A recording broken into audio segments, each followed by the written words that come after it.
Late one evening, a woman named Emily was alone at home. She had just settled into her cozy living room, reading a book by the soft glow of the lamp. Outside, the wind howled and the rain beat against the windows. Suddenly, Emily heard a faint scratching noise coming from the basement. She paused, straining to hear. The scratching continued, growing louder and more persistent. She tried to ignore it, convincing herself it was just the old house settling, but the sound wouldn't stop. Trembling, Emily decided to investigate. She grabbed a flashlight and crept down the basement stairs. The darkness seemed to close in around her as she reached the bottom. The scratching was now accompanied by a soft, eerie whimper. Emily's heart pounded as she shone her flashlight around the room. The beam revealed old boxes and furniture covered in dust.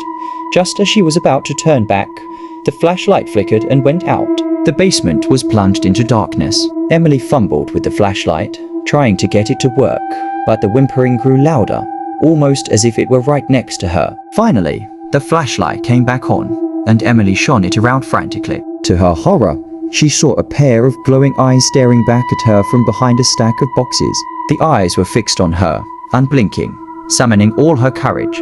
Emily reached out to move the boxes, but before she could, the light flickered once more, and the eyes disappeared. The basement was silent again, except for the sound of her own ragged breathing. Shaken, Emily hurried back upstairs and locked the basement door. That night, she couldn't sleep, convinced that something or someone was still down there. And the next morning, when she finally mustered the courage to open the basement door, she found nothing but the old boxes and dust, with no sign of the mysterious eyes. To this day, Emily can't shake the feeling that whatever was in the basement is still there, waiting for the right moment to come back.